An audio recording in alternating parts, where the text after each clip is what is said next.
ఈ సైజుని చూసి జిలేబీ అనుకోకండి ఫ్రెండ్స్, ఇది మా ఆయన చేసిన చకోడి. చూడండి వీడియోలో ఎలా ఉంటుందో. Hello guys, welcome back to our channel. ఈరోజు రెసిపీ వచ్చేసి చకోడీలు అయితే చేస్తున్నాను. ఇది బియ్యం పిండి చకోడీలు ఫ్రెండ్స్. దీంట్లో వచ్చేసి పెసరబ్యాలు, మునబ్యాలు ఇవన్నీ కలిపి చకోడీలు చేస్తారు.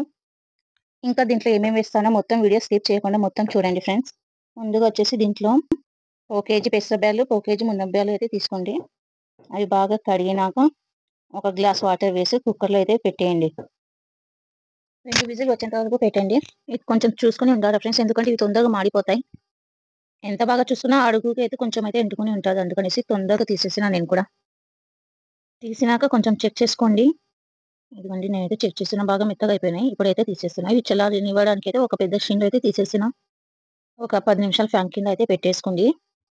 కొత్తగా చూసే వాళ్ళు ఎవరైనా ఉంటే సబ్స్క్రైబ్ చేసుకోండి ఫ్రెండ్స్, చూసి అలానే వెళ్ళిపోకండి. ఇది చల్లారినాక మిక్సీలో అయితే వేసుకోండి, బాగా మెత్తగా పేస్ట్ అయితే చేసుకోండి.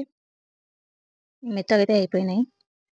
ఇంకొక పెద్ద షీన్లో అయితే తీసేసిన. పిండి కలపడానికి కొంచెం పెద్ద ప్లేట్ అయితేనే బాగుంటుంది, అందుకనేసి షీన్లో అయితే తీస్తున్నాను.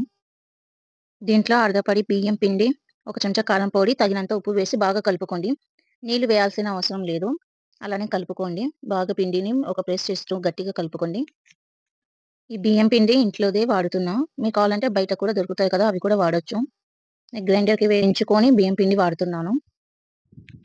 బియ్యాన్ని నానబెట్టాల్సిన అవసరం లేదు, ఉత్త బియ్యం గ్రైండర్కి వేయించుకోవచ్చు. నేను అలానే వేయించుకున్నా. ఒకవేళ మీరు స్టోర్ బియ్యం అయితే తీసుకొని ఉంటే అవి కొంచెం కడిగి మళ్ళీ ఫ్యాన్ కింద పెట్టి ఆడినాక అప్పుడు వేయించుకోండి. తేమైతే ఏమి ఉండకూడదు బియ్యానికి, అప్పుడు వేయించుకోండి గ్రైండర్కి. ఇలా కలుపుతూ ఉంటే ఇంకా ఒక 10 నిమిషాలు అయితే బాగా పిండి తయారవుతుంది. నీళ్ళు కూడా వేయలేదు నేను, అసలు నీళ్ళు వేయకుండానే కలుపుతున్నా. ఒకవేళ మీకు చాలా గట్టిగా ఉంటే పిండి అప్పుడు కొద్దిగా నీళ్ళు వేసుకోండి, ఎక్కువైతే వేయదు, మళ్ళీ లూజ్ అయిపోతే మళ్ళీ చకోడీలు రావు. పిండి అయితే కలపడం అయిపోయింది, ఇంకా 10 నిమిషాలు అయితే పక్కన పెట్టేసిన.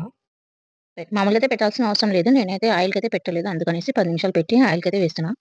ఇక్కడ మా ఆయనకి వచ్చేసి హెల్ప్ చేయమని అడిగిన, కానీ మా ఆయన అయితే చకోడీలు చేస్తున్నారు. ఇలా ముందుగానే చకోడీలు చేసుకొని వేసుకుంటే ఇంకొంచెం ఈజీగా ఉంటుంది అనేసి మేము ముందుగానే ప్లేట్లో తీసుకొని చకోడీలు చేసుకుంటున్నాము. మీ ఇష్టం, మీకు ఒకవేళ ఆయిల్లోనే డైరెక్ట్గా వేసుకోవాలనిపిస్తే అట్లానే వేసుకోండి. ఇలా చేస్తే కొంచెం షేప్ అట్లానే ఉంటుంది, పాడవకుండా కనిపిస్తుంది, రౌండ్గా నీట్గా కనిపిస్తుంది అనేసి ఇట్లానే వేసుకున్నాం. ఇదిగోండి, ఆయిల్లో వేసేటప్పుడు కెమెరా ఆన్ ఉంది అనేసి నేను వేసిన, కానీ తర్వాత చూసుకుంటే కెమెరా ఆఫ్లో ఉంది. మొత్తానికైతే వీడియోలో అయితే పడలేదు వేసేటప్పుడు.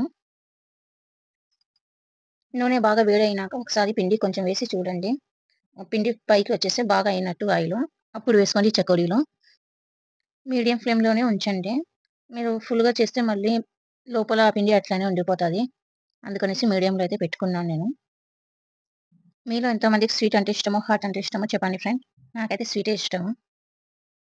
చకోడీలు అయితే తయారైపోయినాయి, బ్రౌన్ కలర్లో అయితే వచ్చేసినాయి. ఇదిగోండి, కలర్ అయితే చేంజ్ అయినాయి. ఇంకా పక్కకి అయితే తీసేస్తున్నాను.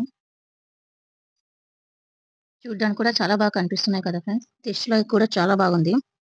మా ఆయనకైతే చాలా నచ్చింది, మా ఆయనకి ఫేవరెట్ చెప్పొచ్చు, అంత బాగా నచ్చినాయి మా హస్బెండ్కి అయితే. ఇంకా బయటికి తీసుకొచ్చేసినాము ఆయిల్, బయట చేసుకుందాం అనేసి. బాగా చల్లగా ఉంది వాతావరణం, అందుకనేసి బయటికి తీసుకొచ్చినాం. ఇంకా బయటనే వేస్తున్నాను. ముందు వీడియోలో అయితే వేసేటప్పుడు తీయలేదు అనేసి వీడియో ఈసారి చూపించి మళ్ళీ తీస్తున్నాను. చూడండి ఫ్రెండ్స్, నాకు కొంచెం భయం ఆయిల్ పడుతుంది అనేసి కొంచెం దూరం నుంచి వేసేస్తున్నాను. ఇందాక ఇంట్లో చేసేటప్పుడు స్టవ్ మీద చాలాసేపు పడింది టైము, కానీ ఇక్కడ బయట అయితే 5 నిమిషాలకు ఒకసారి అయిపోతున్నాయి చకోడీలన్నీ, బాగా ఫ్రై అవుతున్నాయి. మా ఆయన హెల్ప్ అడిగినందుకు చూడండి ఎంత పెద్ద పెద్ద సైజులో అయితే చేసేసినాడు. చకోడీలు మొత్తం అయితే హెల్ప్ చేసినాడు, కానీ కొన్ని పెద్ద సైజులో అయితే చేసినాడు. ఇంకా నేను వేయలేను అని అంటే మా ఆయన వేసి హెల్ప్ చేసినాడు. దాంట్లో కూడా నేను ఫ్రై ఒకటి చేసిన. స్టార్టింగ్లో ఇంత చిన్న సైజులో అయితే చేసినాడు, ఇప్పుడు చూడండి ఎంత పెద్ద చకోడీ చేస్తున్నాడో మా ఆయన. చూడండి ఫ్రెండ్స్, ఎప్పుడైనా చూసింటారు ఎంత పెద్ద చకోడీ మా ఆయన వేసుకుంటూ వెళ్తున్నాడు ప్లేట్ నిండుగా. అది నేను వేయలేను ఇంకా అన్నీ అంటే ఇంకా మా ఆయన వేసినాడు కడాయిలో కూడా. సౌండ్ విన్నారు కదా ఫ్రెండ్స్, చకోడీలు కలకలలాడుతూ చాలా బాగున్నాయి, టేస్ట్ అయితే చాలా బాగుంది. మీరు ఒకసారి ట్రై చేయండి. మీరు ట్రై చేయండి ఫ్రెండ్స్. ఏమైనా డౌట్స్ ఉంటే నాకు కామెంట్ చేయండి, నేను తప్పకుండా రిప్లై ఇస్తాను. ఓకే ఫ్రెండ్స్, నెక్స్ట్ వ్లాగ్లో కలుద్దాం. బాయ్.